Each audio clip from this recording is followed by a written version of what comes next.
Hello welcome back to another video. ഇന്ന് നമ്മൾ discuss ചെയ്യാൻ പോകുന്നത് ഒരു ഡ്രാമ ആണ്. വോൾ സോയിങ്ക എഴുതിയിട്ടുള്ള ഡെത്ത് ആൻഡ് കിങ്സ് ഹോഴ്സ്മാൻ എന്ന ഡ്രാമ ആണ്. ഇത് നടക്കുന്നുള്ളത് നൈജീരിയയിലാണ്, ഓയോ എന്ന് പറയുന്ന പ്ലേസിലാണ്. അവിടെയുള്ള ഒരു ട്രൈബ്സാണ് യൊറൂബ ട്രൈബ്സ്. അപ്പോൾ അവരുടെ ഇടയിലുള്ള ഒരു ട്രഡീഷന് പറയുന്നതാണ് ഈ ഡ്രാമ. അവരെ ട്രഡീഷണൽ റിച്വൽ എന്ന് പറയുന്നത് അവിടെയുള്ള കിങ് മരിച്ചു കഴിഞ്ഞാൽ ആ കിങ്ങിൻ്റെ ഒപ്പരം ഉണ്ടാവുന്ന ഹോഴ്സ്, ഡോഗ് അവർ കിങ്ങിൻ്റെ ഒപ്പരം തന്നെ ആ ഫ്യൂണറൽ നടക്കുമ്പോൾ തന്നെ സൂയിസൈഡ് ചെയ്യണം എന്നാണ് പറയുന്നുള്ളത്. അതാണ് അവരെ റിച്വൽ. ഓക്കെ, അപ്പോൾ അത് കൊണ്ട് ഉദ്ദേശിക്കുന്നത് വെച്ചാൽ കിങ് മരിച്ചു കഴിഞ്ഞാൽ, കിങ് ഡെഡായി കഴിഞ്ഞാൽ അത് കഴിഞ്ഞിട്ടുള്ള ജീവിതത്തിൽ കിങ്ങിന് പാത്ത് കാണിച്ചു കൊടുക്കാൻ. ഇപ്പോൾ നോർമലി കിങ് പോകുമ്പോഴത്തേക്കും ഈ ഹോഴ്സും അല്ലേ കിങ്ങിന് വൈകാട്ടിയായിട്ട് ഉണ്ടാവുക. അപ്പോൾ മരണാന്തര ജീവിതത്തിലും ആ ഈ ഹോഴ്സ്മാൻ തന്നെ ആയിരിക്കണം കിങ്ങിന് വഴി കാണിച്ചു കൊടുക്കേണ്ടത്. അപ്പോൾ കിങ്ങിൻ്റെ ഒപ്പരം തന്നെ ഇവരും മരിച്ചു പോവണം എന്നാണ് ഇവരെ ഒരു റിച്വൽ ട്രഡീഷനിൽ പറയുന്നത്. ഇനി ഡ്രാമ തുടങ്ങലായി. ഫസ്റ്റ് സീനിൽ യൊറൂബ കിങ് ഒരു മാസം മുമ്പേ മരിച്ചുപോയി. പക്ഷേ അവരെ ഫ്യൂണറൽ കംപ്ലീറ്റ് ആയിട്ടില്ല. ബിക്കോസ് ഹോഴ്സ്മാനും ഡോഗും അതൊന്നും ഇവരെ ഈ കിങ്ങിൻ്റെ ഒപ്പരം സൂയിസൈഡ് ചെയ്തിട്ടില്ല. അതുകൊണ്ട് ഈ ഫ്യൂണറൽ പെൻഡിങ് ആണ്, കംപ്ലീറ്റ് ആയിട്ടില്ല. ഈ ഇവർ ഹോഴ്സും ഡോഗും എല്ലാവരും സൂയിസൈഡ് ചെയ്താലേ ഈ ഒരു റിച്വൽ കംപ്ലീറ്റ് ആവുള്ളൂ, എന്നാലേ ഗോഡ് സാറ്റിസ്ഫൈ ആവുന്നുള്ളൂ. ഗോഡ് സാറ്റിസ്ഫൈ ആയിട്ടില്ലെങ്കിൽ ഇവരെ കൺട്രിയിൽ വലിയ കുറേ ബുദ്ധിമുട്ടുണ്ടാവും, ആപത്ത് സംഭവിക്കും, ഇങ്ങനെയൊക്കെയാണ് ഇവരെ വിശ്വാസം. അപ്പോൾ അവർ സൂയിസൈഡ് ചെയ്തിട്ടില്ലെങ്കിൽ ഗോഡ് ആ ഒരു രാജ്യത്തേക്ക് സമാധാനമൊന്നും കൊടുക്കൂല, അവരെ ഭയങ്കര കുറേ കാര്യങ്ങൾ കൊണ്ട് പരീക്ഷിക്കും. അങ്ങനെയൊക്കെയാണ് ഇവരെ ഒരു ചിന്താഗതി, ഇവരെ ട്രഡീഷനിൽ ഇവർ വിശ്വസിച്ചിട്ടുള്ളത്. അതേപോലെ ഇവർ സൂയിസൈഡ് ചെയ്താൽ ഈ ഡോഗും ഹോഴ്സ്മാനൊക്കെ ഈ കിങ്ങിൻ്റെ ഫ്യൂണറലിൻ്റെ അപ്പുറം തന്നെ സൂയിസൈഡ് ചെയ്താൽ ഈ ഗോഡ് ഈ രാജ്യത്തിന് ഭയങ്കര ഗുഡ്നെസ്സൊക്കെ നൽകുന്ന പറയുന്നത്. അങ്ങനെ ഹോഴ്സ്മാൻ്റെ സൂയിസൈഡ് ഡേ വന്നു. കിങ് മരിച്ചു കഴിഞ്ഞ് ഡോഗും ഹോഴ്സും സൂയിസൈഡ് ചെയ്ത് കഴിഞ്ഞു ഓൾറെഡി. ഇനി ആരാ ബാക്കിയുള്ളത്? ഹോഴ്സ്മാന് മാത്രമാണ് സൂയിസൈഡ് ചെയ്യാൻ ബാക്കിയുള്ളത്. അപ്പോൾ ആ ദിവസം വന്നെത്തി. അപ്പോൾ എലിസിൻ എന്ന് പറയുന്ന ആളാണ് ഹോഴ്സ്മാൻ. എലിസിന് മാർക്കറ്റിലോട്ട് പോയി. ആൾക്കാരൊക്കെ ഇവരെ എലിസിൻ്റെ ഒന്നിച്ച് ഇങ്ങനെ പോകുന്നുണ്ട് ഭയങ്കര റെസ്പെക്റ്റോട് കൂടി. കാരണം ഇവർ ഈ എലിസന് സൂയിസൈഡ് ചെയ്താൽ ഈ നാട്ടിന് ഭയങ്കര ഗുഡ്നെസ്സും കാര്യങ്ങളൊക്കെ കിട്ടുള്ളൂ, ഗോഡ് സാറ്റിസ്ഫൈ ആവുള്ളൂ. സോ ആൾക്കാർക്കൊക്കെ ഭയങ്കര ബഹുമാനമാണ് എലിസിനോട്. എലിസിന് ആൾക്കാരോട് സംസാരിക്കുന്നുണ്ട്. പിന്നെ മാർക്കറ്റിൽ കുറേ സിംഗേഴ്സും ഡാൻസേഴ്സും ലേഡീസൊക്കെ ഉണ്ട്. അവരൊക്കെ എലിസിനായിട്ട് ജോയിൻ ചെയ്യുന്നുണ്ട്, വർത്തമാനം പറയുന്നുണ്ട്. അവർ എലിസിനെ ഹാപ്പി ആക്കാനൊക്കെ നോക്കുന്നുണ്ട്. അപ്പോൾ ആ ഒരു ലാസ്റ്റ് ദിവസം, ഇന്നാണ് സൂയിസൈഡ് ചെയ്യേണ്ട ദിവസം. അപ്പോൾ എലിസിന് മാക്സിമം എൻജോയ് ചെയ്യാൻ ശ്രമിക്കുന്നുണ്ട് അവസാന ദിവസത്തിന്. മാർക്കറ്റിലുള്ള ലേഡീസൊക്കെ അവരെ കടകളൊക്കെ അടച്ചിട്ട് എലിസിനോട് സംസാരിക്കുന്നുണ്ട്, എലിസിനെ ഹാപ്പി ആക്കാൻ നോക്കുന്നുണ്ട്, ഡാൻസ് കളിക്കാനും പാട്ട് പാടാനും ഇങ്ങനെയൊക്കെ നോക്കുന്നുണ്ട്. അപ്പോൾ എലിസിൻ പറയുന്നുണ്ട്, ഇതാണ് എൻ്റെ ലാസ്റ്റ് ദിവസം, ലാസ്റ്റ് നൈറ്റ് എന്ന് പറയുന്നത്. ഈ നൈറ്റ് കഴിഞ്ഞാൽ എൻ്റെ ആൻസിസ്റ്റേഴ്സിൻ്റെ ഒപ്പരം ജോയിൻ ചെയ്തു, എൻ്റെ പണ്ടത്തെ ആൾക്കാർ മരിച്ച ആൾക്കാരൊപ്പരം ഞാനും ജോയിൻ ആവും. ഇന്നത്തെ രാത്രി കൂടി എനിക്ക് ബാക്കിയുള്ളൂ. എന്നിട്ട് അവിടെ മാർക്കറ്റിൽ കുറേ ലേഡീസൊക്കെ ഉണ്ട്. എലിസിന് എല്ലാവരായിട്ട് റിലേഷൻഷിപ്പൊക്കെ ഉണ്ട്. എലിസിന് ഒരാളോട് ഇഷ്ടം തോന്നിയാൽ അവർ എലിസിന് അവരെ കല്യാണം കഴിക്കും. അങ്ങനെ എല്ലാവർക്കും എലിസിന് ഇഷ്ടമാണ്, എല്ലാ ലേഡീസിനും. അപ്പോൾ എല്ലാവരായിട്ടും ഓൾമോസ്റ്റ് എലിസിന് റിലേഷൻഷിപ്പ് ഉണ്ട്. അങ്ങനെ എലിസിൻ ഡാൻസ് കളിക്കാൻ തുടങ്ങി. എലിസിന് അറിയാം ഇയാൾക്ക് സൂയിസൈഡ് ചെയ്താൽ ഇയാളെ ഡ്യൂട്ടി ഫുൾഫിൽ ചെയ്യാൻ പറ്റുള്ളൂ, എന്തായാലും സൂയിസൈഡ് ചെയ്യണം. അവിടെ വെച്ചിട്ട് എലിസിനൊരു യങ് ലേഡീനെ കണ്ടുമുട്ടുന്നുണ്ട്. അവർ എൻഗേജ്ഡ് ആണ് ഓൾറെഡി. പക്ഷേ എലിസിന് അവരോടൊരു ഇഷ്ടം തോന്നുന്നുണ്ട്. എലിസിന് അവരെ കല്യാണം കഴിക്കണം, want to having relationship with her, അങ്ങനെ ഒരു ഫീലിംഗ് വരുന്നുണ്ട്. അങ്ങനെ എലിസിന് അയാളുടെ ആഗ്രഹം, അവിടെയുള്ള ഒരാൾ മാർക്കറ്റിലൊരു ലീഡറുണ്ട്, ഒരു ലേഡി ലീഡറുണ്ട്, യാലോജ എന്ന് പറഞ്ഞിട്ട്. അപ്പോൾ ഈ എലിസിന് ഇയാളുടെ ഇഷ്ടം, എനിക്ക് ഇങ്ങനത്തെ പെൺകുട്ടിയെ കണ്ടിട്ടുണ്ട് ഞാൻ, എനിക്ക് ഇവളെ ഇഷ്ടമാണ്, എനിക്ക് ഇവളെ കല്യാണം കഴിച്ചാൽ കൊള്ളാവുന്നുണ്ടെന്ന് യാലോജനോട് പറയുന്നുണ്ട്. അപ്പോൾ ഇവർ വിചാരിക്കുന്നുണ്ട് എന്തായാലും മരിക്കാൻ പോകുന്ന ഒരാൾ ഒരു ആഗ്രഹം പറഞ്ഞാൽ എന്തായാലും നമ്മൾ സാധിച്ചു കൊടുക്കണം. പക്ഷെ അവരൊരു കണ്ടീഷൻ വെക്കുന്നുണ്ട്, ഇങ്ങനെ കല്യാണം കഴിച്ച് എൻഗേജ്ഡ് ആയ പെൺകുട്ടി നിങ്ങൾ കല്യാണം കഴിച്ചാൽ നിങ്ങൾ ആ സൂയിസൈഡ് എന്നുള്ള ഒരു ഡിസിഷൻ നിങ്ങൾക്ക് പിന്മാറാൻ പറ്റില്ല, നിങ്ങൾ എന്തായാലും സൂയിസൈഡ് ചെയ്യണം, നമ്മൾ ഇവരെ കല്യാണം കഴിപ്പിച്ച് തരാം, പക്ഷേ ഇവരെ റിലേഷൻഷിപ്പ് ആയിക്കഴിഞ്ഞാൽ നിങ്ങൾ ആ സൂയിസൈഡ് എന്നുള്ളൊരു ചിന്താഗതിയിൽ നിന്ന് പിന്മാറാൻ പാടില്ല. അങ്ങനെ അത് പോർട്രേ ചെയ്യുന്നത് വെച്ചാൽ അവർ ഒരാളെ ജീവനേക്കാളും ഇമ്പോർട്ടൻസ് കൊടുക്കുന്ന ആ റിച്വലിനാണ്. ലൈഫിന് they are giving importance to ritual over the life. അങ്ങനെ അവരങ്ങനെ പറയാനുള്ള റീസണ് അയാൾ എലിസിന് സൂയിസൈഡ് ചെയ്തിച്ചില്ലെങ്കിൽ he didn't do that everyone will suffer because of that. എല്ലാവരും അതുകൊണ്ട് ബുദ്ധിമുട്ടും, ആ രാജ്യത്തിന് തന്നെ ഗോഡിൻ്റെ ശാപം കിട്ടും. അങ്ങനെ കൊണ്ടാണ് ഇവരിങ്ങനെ പറയുന്നുള്ളത്. എന്തായാലും സൂയിസൈഡ് ചെയ്യണം, കല്യാണം കഴിച്ചെന്ന് വെച്ചിട്ടായിരുന്നു പിന്മാറാനൊന്നും പാടില്ല.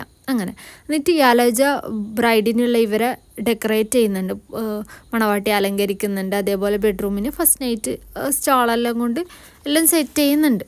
ബിക്കോസ് കല്യാണം കഴിപ്പിച്ച് കൊടുക്കുന്നുണ്ടല്ലോ, അവസാന ആഗ്രഹം നടത്തണം. സോ അവരതെല്ലാം സെറ്റ് ചെയ്ത്. ഇനി കാണിക്കുന്നുള്ളത് സെക്കൻഡ് സീനാണ്. അവിടെ ക്യാരക്ടേഴ്സ് ആയിട്ടുള്ളത് സൈമൺ ഫിൽക്കിങ്സ്, ജെയിന്, സൈമണിൻ്റെ വൈഫാണ് ജെയിന്. സെറ്റിംഗ് എന്ന് പറയുന്നത് അവരെ വീടാണ്.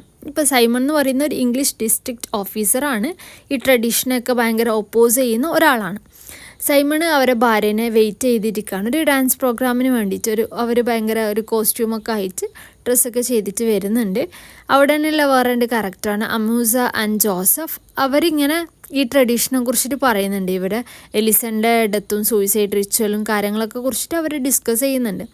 ഇവരും ഈ ബ്രിട്ടീഷ് റൂളിനെ സപ്പോർട്ട് ചെയ്യുന്ന ആളാണ്, ബ്രിട്ടീഷേഴ്സിന്. അപ്പോൾ ഇവരും ഈ ട്രഡീഷൻ, ഈ സൂയിസൈഡ് കിങ്ങിൻ്റെ ഒപ്പം തന്നെ ഈ ഹോസ്മാൻ സൂയിസൈഡ് ചെയ്യുന്നതോട് ഇവർക്ക് ഭയങ്കര ഒപ്പോസാണ്, ഇവർക്ക് ഭയങ്കര വെറുപ്പാണ്. അപ്പോൾ ഈ റിച്വൽ ട്രഡീഷനെ ഇവർ ഒപ്പോസ് ചെയ്യുന്നുണ്ട്. ഒരു ബ്രിട്ടീഷ് ടച്ചിൽ ഫേവറബിൾ ആയിട്ടുള്ള ആൾക്കാരാണ്.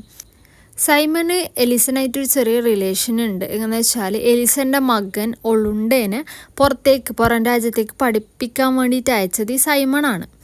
പക്ഷേ എലിസണ് ഇഷ്ടമല്ല, ഒളുണ്ടേനെ പുറത്തേക്ക് വിട്ടിട്ട് അയക്കുന്നതും പഠിപ്പിക്കുന്നതും ഇഷ്ടമല്ല. കാരണം ഇവർ ഈ ട്രഡീഷനിൽ സ്റ്റക്കാണ്, ഫോക്കസ്ഡാണ്, ട്രഡീഷനോട് ചെയ്ത് ജീവിക്കണം, അങ്ങനെ ഇങ്ങനെയൊക്കെ ഭയങ്കര റിലീജിയസ് ആയിട്ടുള്ള ആൾക്കാരാണ്.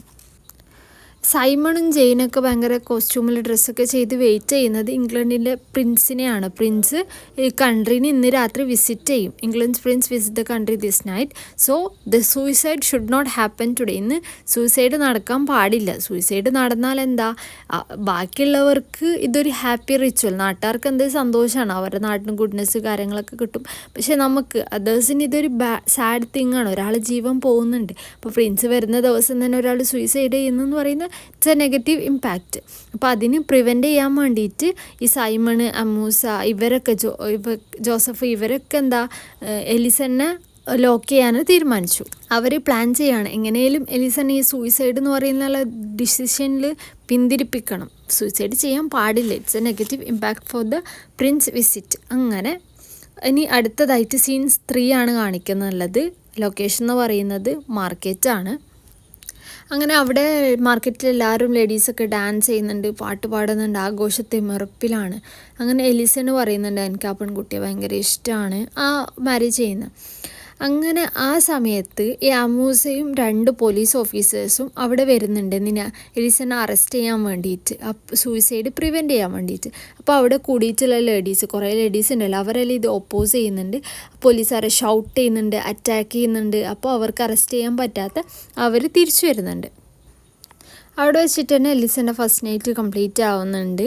അങ്ങനെ എലിസന് ക്ലോത്തിൽ ബ്ലഡ് ക്ലോട്ട് കാണുന്നുണ്ട്. അപ്പോൾ മനസ്സിലാവുന്നുണ്ട് ഷീ ഈസ് വെർജിൻ, അവൾക്ക് വേറെ റിലേഷനൊന്നും ഉണ്ടായിട്ടില്ല. പിന്നെ അവിടെ കാണിക്കുന്ന ഒരു സൗണ്ട് എന്ന് പറഞ്ഞാൽ ഡ്രമ്മിൻ്റെ സൗണ്ടാണ്, to notify that the death is near. അപ്പോൾ എലിസൻ്റെ ഡെത്തിന് സമയമായി എന്നുള്ള ആ ഒരു നോട്ടിഫിക്കേഷൻ പോലെ ഡ്രമ്മിൻ്റെ സൗണ്ട് വരുന്നുണ്ട്. അപ്പോൾ ഹോസും ഡോഗൊക്കെ ഡൈഡായി, ഇനി ആരാളുള്ള, എലിസൺ മാത്രമേ ബാക്കിയുള്ളൂ. അപ്പോൾ എലിസന് മരിക്കാൻ തോന്നുന്നില്ല. Elesin didn't want to die. അയാളുടെ കാലിന് ഭയങ്കര ഭാരം അനുഭവപ്പെടുന്നുണ്ട്, മരിക്കാൻ തോന്നില്ല. ബിക്കോസ് അയാൾ ഒരാളായിട്ട് റിലേഷൻഷിപ്പിലാവുന്നുണ്ട്, ആ പെൺകുട്ടിയെ സ്നേഹിക്കുന്നുണ്ട്. അപ്പോൾ അതുകൊണ്ട് ഇയാൾക്ക് മരിക്കാനുള്ള സൂയിസൈഡ് എന്നുള്ള ഒരു ബാക്ക് ഇങ്ങനെ വരുന്നുണ്ട്. വേണ്ട, മരിക്കണ്ട, ഒരു ജീവിക്കാനൊരു ആഗ്രഹം. ഇനി കാണിക്കുന്നുള്ളത് സീൻ 4 ആണ്. അവിടെ ഇംഗ്ലണ്ടിലെ പ്രിൻസ് വരുന്നുണ്ട്. പ്രിൻസ് ഈ സൈമണിൻ്റെ അമൂസാൻ്റെ അവിടെ കോസ്റ്റ്യൂമൊക്കെ കണ്ടിട്ട് അപ്രിഷിയേഷൻ കൊടുക്കുന്നുണ്ട്. ഇങ്ങനെ നിങ്ങളെ കോസ്റ്റ്യൂംസ് നല്ലതാണ്, ഭയങ്കരതാണ് അങ്ങനെയൊക്കെ പറഞ്ഞിട്ട്. അതേപോലെ സൈമണ് മാർക്കറ്റിലേക്ക് ഒന്നും കൂടെ പോകുന്നുണ്ട്. എന്താ, എലിസിൻ്റെ സൂയിസൈഡ് പ്രിവെൻറ്റ് ചെയ്യണം, പ്രിൻസ് വന്നതാണ്, അപ്പോൾ സൂയിസൈഡ് നടക്കാൻ പാടില്ല. അങ്ങനെ അതേപോലെ ജെയിന്, സൈമണിൻ്റെ ഭാര്യ, അവിടെ പ്രിൻസിന് മുമ്പിൽ ഡാൻസ് ചെയ്യുന്നുണ്ട്. അവർ അവിടെ പ്രിൻസിനെ സന്തോഷിപ്പിക്കുന്നുണ്ട്. എന്നിട്ട് ഒളുണ്ട്, ഈ എലിസൻ്റെ മകന് ഒളിൻ്റെ വന്നിട്ട് സൈമണിനോട് പറയുന്നുണ്ട് ഇങ്ങനെ ഇത് സൂയിസൈഡൊന്നും പ്രിവെൻറ്റ് ചെയ്യാൻ പാടില്ല, ഭയങ്കര ട്രഡീഷണൽ ബുദ്ധിമുട്ടാണ്, നമ്മളെ ട്രഡീഷൻ അങ്ങനെയൊക്കെയാണ്, അങ്ങനെയൊക്കെ പറയുന്നുണ്ട്. ഇതൊന്നും നിങ്ങൾ പ്രിവെൻറ്റ് ചെയ്യാൻ പാടില്ല, അത് അങ്ങനെ തന്നെയാണ് നടക്കേണ്ടത്, എന്നാലേ നാടിന് ഭയങ്കര സമാധാനമൊക്കെ കിട്ടുള്ളൂ എന്നൊക്കെ പറയുന്നുണ്ട്. അപ്പോൾ ഇത് ഒളുണ്ടെ ഇംഗ്ലണ്ട് പീപ്പിളിൻ്റെ പെർസെപ്ഷൻ ഓഫ് ട്രഡീഷന് ഒപ്പോസാണ്. ഒളുണ്ടെ നാട്ടിൽ ഇവരെ കൾച്ചറിനെയാണ് സപ്പോർട്ട് ചെയ്യുന്നത്. അപ്പോൾ ഇത് റോങ് ആണ്, അങ്ങനെയൊന്നും ചെയ്യാൻ പാടില്ല, നമ്മളെ നാട് സങ്കടത്തിലാവും അങ്ങനെയൊക്കെ പറയുന്നുണ്ട്. അപ്പോൾ ഒളുണ്ടെയും അച്ഛൻ്റെ മരണത്തിൽ സങ്കടമൊന്നുമില്ല, അയാളും ഇമ്പോർട്ടൻസ് ഓഫ് ട്രഡീഷനാണ് ഫോളോ ചെയ്യുന്നുള്ളത് എന്നാണ് ഇതിലൂടെ കാണിക്കുന്നുള്ളത്. പക്ഷേ സൈമൺ ഇതൊന്നും കേൾക്കുന്നില്ല. സൈമൺ എലിസിനെ ലോക്ക് ചെയ്യുന്നുണ്ട്. ഒളുണ്ടെ എലിസിന് അഗെയിൻസ്റ്റ് ആയിട്ട് വരുന്നുണ്ട്. അങ്ങനെ സൂയിസൈഡൊന്നും മാറ്റാൻ പറ്റൂല, നിങ്ങളെന്തിനാണ് പിന്മാറിയത്, അങ്ങനെ ഇങ്ങനെയൊക്കെ. എല്ലാ ലേഡീസും ഭയങ്കര ഫ്രസ്ട്രേറ്റഡ്, ഫ്യൂരിയസ് ആണ്, ദേഷ്യം വരുന്നുണ്ട്. ബിക്കോസ് ഇവർ ഇൻട്രസ്റ്റഡ് ഇൻ റിച്വലാണ്. മരിക്കണം, സൂയിസൈഡ് ചെയ്യണം, എന്നാലേ നമുക്കൊരു ഗുണം ഉണ്ടാവുള്ളൂ, അല്ലാത്ത അവരെ ലൈഫിന് ഒരു പ്രാധാന്യം നൽകുന്നില്ല. അവരിങ്ങനെ ചിന്തിക്കുന്നുണ്ട്, അയാൾ കല്യാണം കഴിച്ചുകൊണ്ട് അങ്ങനെ ആയതുകൊണ്ടാണ് സൂയിസൈഡിൽ നിന്ന് പിന്മാറിയത്, അങ്ങനെയൊക്കെ ഒളുണ്ട പറയുന്നുണ്ട്. എനിക്ക് ഇങ്ങനത്തെ ഒരു അച്ഛനെ വേണ്ടാന്നൊക്കെ പറയുന്നുണ്ട്. ഇനി coming to the final scene 5. Scene 5 കാണിക്കുന്നുള്ളത് സൈമൺ എലിസിനെ ലോക്ക് ചെയ്തിട്ടുണ്ട്. എന്നിട്ട് എലിസിന് പറയുന്നുണ്ട് ലോക്കപ്പിൽ നിന്നിട്ട്, ഇങ്ങനെ ഞാൻ കാരണം എൻ്റെ രാജ്യത്തിന് ഇതൊക്കെ പീസൊക്കെ നഷ്ടപ്പെട്ടു, ഇനി സന്തോഷമൊന്നും ഉണ്ടാവില്ല, ഭയങ്കര ദൈവത്തിൻ്റെ കോപമായിരിക്കും, അങ്ങനെയൊക്കെ പറയുന്നുണ്ട്. എന്നിട്ട് സൈമൺ പറയുന്നുണ്ട് എലിസിനോട്, ഒളുണ്ടെ പോയിട്ടുണ്ടാവും തിരിച്ച് പഠിക്കാനായിട്ട്, വേറെ നാട്ടിലേക്ക് പോയിട്ടുണ്ടാവും. അപ്പോൾ എലിസിന് മകനെക്കുറിച്ചൊരു ഭയങ്കര അഭിമാനമാണ്. എൻ്റെ മോൻ ഈ ട്രഡീഷനൊന്നും ഫോളോ ചെയ്യാണ്ട് അവന് പഠിക്കാനൊക്കെ പോയില്ലേ, ആ ഒരു മൈൻഡ് സെറ്റാണ്. ആ സമയത്ത് ഈ ആലോചിച്ച് അവിടെ വരുന്നുണ്ട്. എന്നിട്ട് പറയുന്നുണ്ട്, നിങ്ങൾ കാരണം ഈ രാജ്യത്തെ സമാധാനമൊക്കെ നഷ്ടപ്പെട്ടു, അതേപോലെ നിങ്ങൾ പുതിയ കല്യാണം കഴിച്ചതുകൊണ്ടല്ലേ സൂയിസൈഡിൽ നിന്ന് മാറി ചിന്തിച്ചത് എന്നല്ല. അപ്പോൾ എലിസൻ പറയുന്നത് അതുകൊണ്ട് തന്നെയാണെന്ന് പറയുന്നത്. അപ്പോൾ ഈ ആലോചന ഒരു വെയിറ്റും കൊണ്ട് വരുന്നുണ്ട്. Show him the dead body of ഒളുണ്ടയുടെ ഈ എലിസിൻ്റെ മകൻ്റെ ഡെഡ് ബോഡി ഇയാൾക്ക് കാണിക്കുന്നുണ്ട്. എന്നിട്ട് പറയുന്നുണ്ട്, നിങ്ങൾക്ക് പകരം ഒളുണ്ടെ മരിച്ചിട്ടുണ്ട്, സൂയിസൈഡ് ചെയ്തിട്ടുണ്ട് എന്ന് പറയുന്നു. ഇത് കണ്ടപ്പോൾ എലിസിന് ആകെ ടെൻഷനായി. എന്നിട്ട് ഇയാൾ കാരണമല്ലേ ഒളുണ്ട മരിച്ചത്, ഇയാൾ സൂയിസൈഡ് ചെയ്യേണ്ടതിന് പകരം ചെയ്യാത്തതുകൊണ്ട് മകൻ സൂയിസൈഡ് ചെയ്ത്, ആ ടെൻഷനിലും സങ്കടത്തിലും ഇയാൾ കയ്യിലുള്ള ഹാൻഡ് ചെയിൻ യൂസ് ചെയ്ത് കഴുത്തിൽ അമർത്തിയിട്ട് ഇയാളും സൂയിസൈഡ് ചെയ്യുന്നുണ്ട്. എന്നിട്ട് എലിസൻ്റെ പുതിയ വൈഫുണ്ടല്ലോ, ഇഷ്ടപ്പെട്ട് കല്യാണം കഴിച്ച് ഇതായത്, ആ വൈഫ് ഇയാളെ കണ്ണിലേക്ക് മണ്ണ് കൊണ്ട് മൂടിയിട്ട് ഇയാളെ കണ്ണടക്കുന്നുണ്ട് മരണത്തിന് ശേഷം. എന്നിട്ട് അവർ സൂയിസൈഡ് ചെയ്യാൻ തീരുമാനിക്കുന്നുണ്ട്, മരിക്കാൻ തീരുമാനിക്കുന്നുണ്ട്. പക്ഷേ ഈ ആലോചന ഇതിന് പ്രിവെൻറ്റ് ചെയ്യുന്നുണ്ട്, നീ മരിക്കരുത്, ഇതൊക്കെ മൂവ് ചെയ്തിട്ട് ജീവിക്കണം എന്നൊക്കെ പറയുന്നുണ്ട്. That's all about the drama. Hope you understand. ഇഷ്ടപ്പെട്ടാൽ ലൈക്ക് ചെയ്യുക, കൂടുതൽ വീഡിയോസിനായി സബ്സ്ക്രൈബ് ചെയ്യുക. Thank U.